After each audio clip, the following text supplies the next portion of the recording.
So Luocha is pretty good, and you've come wondering how to build him. So let's get immediately right into it. I'll start with relic sets, main stat priority, talent priority, light cones, and then finish off with some important skill interactions on his abilities. You'll probably want to stick around for this because there's definitely some things in here that you may or may not have noticed about how his abilities work, namely how his skill works. Let's go ahead and get started with his relics. The number one recommended relic set for Luocha is the 4-piece Musketeer set. The 2-piece set provides 12% extra attack percentage, and then the 4-piece set gives us extra basic attack damage and about an extra 6 points of speed. This is pretty self-explanatory. More attack percentage just means more damage and better healing, and more speed means that Luocha can act faster in order to get his Abyss Flower field set up and also to activate our Planar Ornament sets. Luocha does his basic attacks pretty often, so that extra 10% damage is pretty good. Luocha being fast actually does work both ways, however. The faster that he is, the faster that he can get those Abyss Flower fields activated. However, the faster he is, it means that those fields will also dissipate quicker. The pros here definitely outweigh the cons though. So in general, more speed is just always good. The next set is the 4-piece healing set. The 2-piece will give us an extra 10% outgoing healing boost, and then the 4-piece set gives us an extra skill point at the start of a battle. This one just gives us more healing if you feel like you're lacking, and the extra skill point gives us some extra momentum at the start of a battle. Now, I would not personally recommend this relic set because I feel that Luocha already heals so much already without the extra outgoing healing boost. And the extra skill point is good, but sometimes we don't always need it. And so because it's more situational, we'll get better mileage out of running the 4-piece Musketeer set or running a 2-piece split set instead. And so the next relic set is a Musketeer and healing set hybrid, 2-piece set for both of them. This is pretty standard and gives us extra attack percentage and extra outgoing healing boost. And so I would go with this relic set if you have insane substats. So out of the two ones that I recommend, which one is quote-unquote better? The 4-piece Musketeer or the 2-piece split set? So if we were to get down into nitty-gritty and look at what exactly is the difference between them, the only difference between them is that the 4-piece Musketeer set is going to give us about 9.5% better damage on our basic attacks, and then the 2-piece split set is going to give us 9.5% better outgoing healing. That's pretty much the only difference between these two relic sets. So you decide which one you want. If you feel that your Luocha does pretty good on the healing front already, then go with the 4-piece Musketeer set.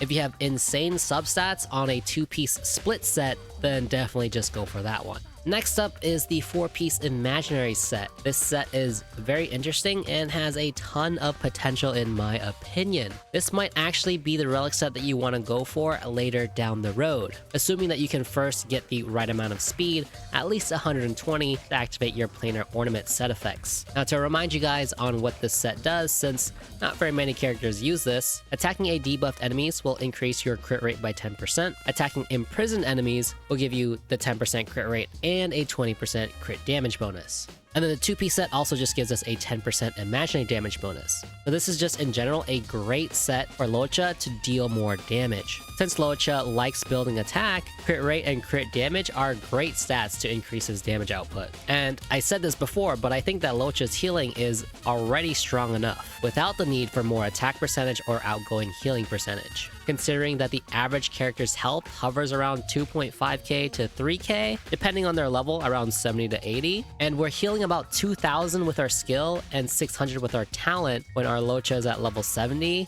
with level 7 traces. That is already plenty of healing in my opinion. So instead we can put those other resources into Luocha dealing more damage. Now there are some obvious caveats to this. The extra crit damage only applies to weakness broken imprisoned enemies, and weakness breaking with Luocha might not be very consistent. It might be a little bit difficult to time so that Luocha imprisons enemies, although the extra 10% crit rate should be easily achievable. Any kind of nihility character or a character that applies dots will count as a debuff to give us that 10% extra crit rate. Now the other reason why I wouldn't recommend this is because the Musketeer set is just so generic, and you can swap them around with any other unit on your team team that needs them. This relic set is also bundled with the fire relic set, so if you don't have a fire DPS character to build, then those relics kind of go to waste as well. Lots of potential on the imaginary set, but it's probably something you want to do later down the road. And so definitely, as of right now, you'll probably want to go with the Musketeer set or a split set. Now, according to my calculations, if we were to compare an imaginary set and a 4-piece Musketeer, our healing really only goes down by about 3.5%. This is because the only difference between the imaginary set and the Musketeer set is that we no longer have that 12% attack percent bonus from the 2-piece set bonus. Otherwise, that 10% imaginary damage bonus is exactly the same kind of damage bonus as the 4-piece set effect for our basic attacks, but this is also now going to apply to our ultimate. And then the extra crit rate and crit damage just in general increases our average damage. So yeah, in my opinion, sacrificing about 3.5% healing for more damage is definitely worth the trade. Then if you were to compare it to the 2-piece split set, 2-piece Musketeer and 2-piece healing, the difference in healing is about 13%. So that's actually quite a bit more. So if you feel like you value the healing more, then definitely just stick to the basic relic sets instead of the 4-piece imaginary set. But anyway, those are my thoughts on the imaginary set. I think it has tons of potential, and maybe later down the road is worth farming for your Luocha. Now let's talk main stats. For the body piece, you'll want to choose between outgoing healing and attack percentage. And you're probably wondering which one is quote unquote better. And I'll talk about that in a little bit. For your feat, you definitely want to go with speed. As mentioned earlier, it's to help activate your Planar Ornament sets, and also to get your Abyss Flower talent engine online faster, and to keep it online. For your Planar Sphere, you'll want to go with attack percentage over imaginary damage, just to get that extra little boost in healing. And then for your Link Rope, you'll definitely want to go with either attack percentage or energy recharge. In my pre-analysis video for Luocha, I talked about energy recharge link ropes and how it, combined with other sources of energy regen, can help us consistently use his ultimate within 3 actions. However, as I play Luocha more and more, I find that sometimes I don't want to pop his ultimate off of cooldown. This is because of how his skill interaction works. So again, definitely stick around for that later. But basically, in essence, a energy recharge link rope helps us build more energy in those situations where we can't exactly predict how things are going to go. So in those clutch situations where we need the extra energy from our basic attack or from our skill, is definitely more valuable than extra attack percentage to slightly increase our damage or slightly increase our healing. So in this case, definitely in my opinion, utility over healing and damage. Okay, so now we go back to that body piece, outgoing healing or attack percentage. Now, according to my calculations, which I did at around level 70 with level 5 basic attack and level 7 skill and talent traces, which main stat you want to choose here kind of depends on which relic set you decide to go with for your Luocha. Now, these calculations should apply no matter what level your Luocha is. The percentage differences should still hover around the same values. So if we were to go with a full 4-piece Musketeer set, our basic attack damage difference is about 15.8%. Obviously, going for the attack percentage here is going to increase our basic attack damage by that much. And then our heals is going to do about 18.5% less. 18.5 is pretty significant. But like I've been saying a lot lately, it's that Luocha's healing is already pretty good. So we don't need this extra 20% healing on our body piece. And then if you were to go with a 2-piece split set, and then our basic attack damage is going to do around the same thing if you decide to go with an attack percentage,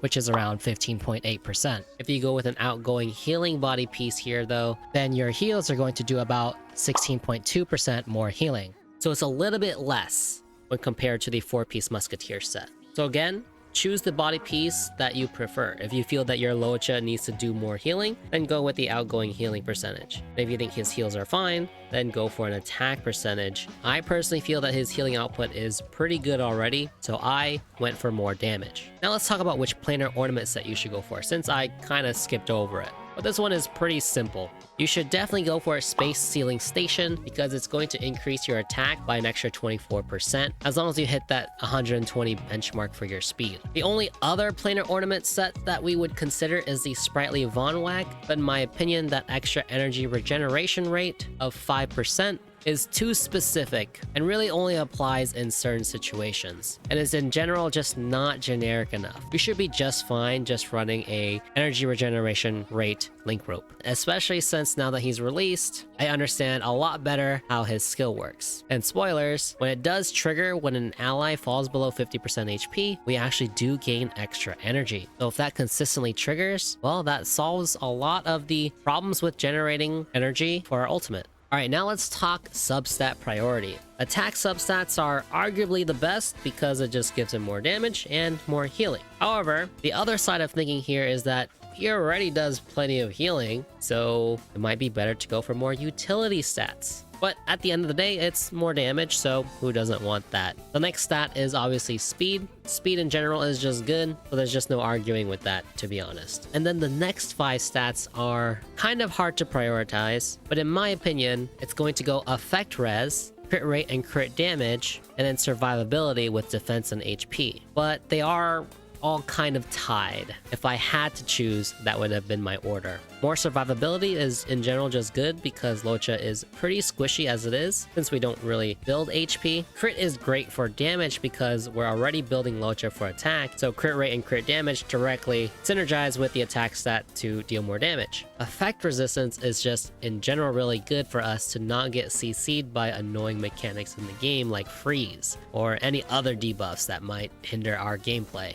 And he also has a really good trace at Ascension 6 to help, giving him an extra 70% resistance to crowd control debuffs. So adding just a little bit to increase that consistency in general is just really good. The closer we can get to 100%, the better. And then I would rate Break Effect last because Luocha's Break Effect is kind of situational and kind of hard to time. It also takes a good amount of Break Effect percentage for the delay on imprisonment to do anything substantial. So honestly, I'd rather just go for more damage since Luocha already likes to build more attack percentage. Next up is talent priority. I would actually put his skill and talent on the same tier, and then I would go for ultimate. I would even go as far as to say that his basic attacks might be more valuable than his ultimate damage, since his ultimate is mainly used for removing buffs on enemies, and not really its damage. Removing the rebirth buff on those Mara struck soldiers is very valuable. You'll also want to get both of his special traces ASAP. His AoE heal is actually incredibly valuable for his healing output,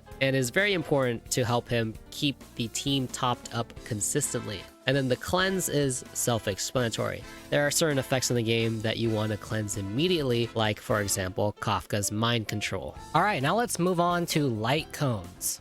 Starting with 5 stars first, obviously his signature light cone, Echoes of the Coffin, is going to be the best. I honestly think this is self-explanatory, but I'll go through it quickly. It gives you extra attack percentage for more damage and more healing, gives you extra energy regen, especially when you use your ultimate, and it just gives your team extra speed as well. So not only is Luocha filling a abundance role, but is now also playing a harmony role as well. Overall, just an incredible light cone. However, it is very specific for Luocha. None of the other current abundance characters can really use this at all. The other 5-star abundance light cone, Bailu's light cone, isn't that great since it's going to increase maximum HP, and since Luocha doesn't scale his heals off of maximum HP, it really only boosts our survivability. The outgoing healing is not bad, but again, I already think that his healing is already pretty good, so we don't really need any extra. And then the extra damage that comes out of this light cone is not particularly significant. When it comes to 4-star light cones, there are 3 top ones. The first one is perfect timing, the second one is quid pro quo, and then the third one is post-op conversations. Perfect timing is great for more outgoing healing and also increases our effect res to better synergize with our Ascension 6 trace. If you max out this light cone's effect, then Luocha should be completely resistant to crowd control debuffs. However, the secondary effect is more outgoing healing, and like I've said before, he already heals so much that in my opinion, we don't really need it. But nonetheless, it's still a pretty good light cone, also because the base attack on this light cone is the highest out of the 4 stars, and is tied with the other 2 that I'm going to talk about. The next one is the quid pro quo, and this is the de facto generalist best 4-star light cone for abundance characters because it gives extra energy regen for the team whenever the character's turn begins. The base attack on the light cone is also pretty high, so it helps with our attack stat. Post-op conversations gives us extra energy regeneration rate, so that's just solid for keeping up our ultimate uptime. The secondary effect that increases our outgoing healing on our ultimate does not work for Luocha at all. So that secondary effect is completely useless, unfortunately. And then the base attack on this light cone is the same as the previous 2 light cones I just mentioned. It's the highest out of all of the 4 stars. And then you don't really want to use these 2 light cones, the Warmth Shortens Cold Nights and Shared Feeling. The Battle Pass light cone increases our maximum HP, but again, since Luocha does not scale his healing off of HP, this only boosts our survivability, which is not that desirable. The light cone does, however, increase our healing output even more. Whenever we use our basic attack or skill, it will heal all allies' HP by a certain amount. But again, Luocha already heals so much, so I really don't think that we need this extra healing. And so that's why we probably shouldn't run this light cone. The base attack on it is also pretty low, so that means our attack stats are going to be generally lower than the other 4-star light cones that I mentioned. The next light cone is Shared Feeling, and although this light cone shares a base attack that is similar to the good light cones, the effect on this light cone isn't super useful for Luocha. It gives us more outgoing healing, and then when we use a skill, regenerates 2 energy for all of our allies. The secondary effect of this light cone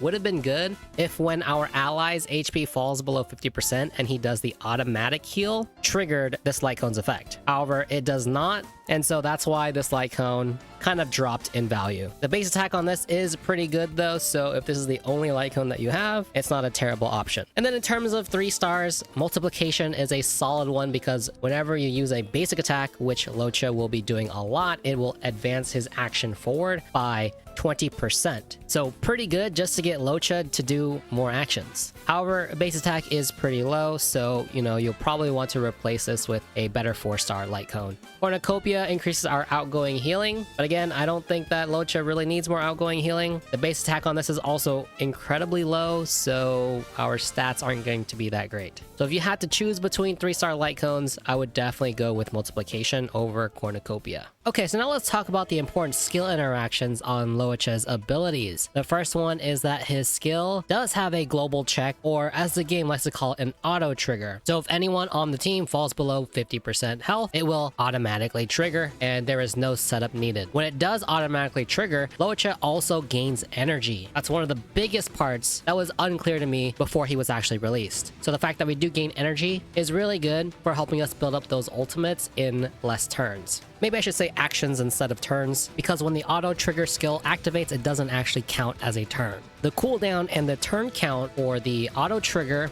is also tracked at the beginning of his turn instead of the end. Usually turn counts will decrease by 1 at the end of a character's turn, but for some reason, this ability will decrease its turn count at the start of Luocha's turn. I haven't noticed any peculiar interactions with this difference, so it might not actually matter that the turn count is decreased at the beginning of his turn. Also, if your auto trigger skill activates while your Abyss Flower field is up, it will not count as a turn. So there's no worries about unintentionally reducing the uptime of Luocha's Abyss Flower field. The other thing to know is that Luocha does not build any Abyss Flower stacks while the field is deployed. This means using a skill or an ultimate while the field is deployed means it's going to be a little bit harder to get the next field deployed, especially if you pop your ultimate, because that means you got to build the energy up all over again. And so there are some situations where your Abyss Flower blooms and then you have your ultimate, and it feels really bad to use your ultimate while the field is up, and then it also feels bad to hold on to it because you're not gaining any energy from your basic attacks. So there comes some decision makings when it comes to this. Do you want to hold on to your ult to give you your stacks when you need it the most, or do you want to use it so that you can continue to generate energy? And so if you decide you want to hold on to your ult and wait for the field to go away, then you also want to make sure that the turn actually ends before popping your ult. There have been many times where I wanted to gain the stack, but I pressed the ultimate button a little bit too early and the field hasn't actually gone away, and then I don't get my Abyss Flower stack.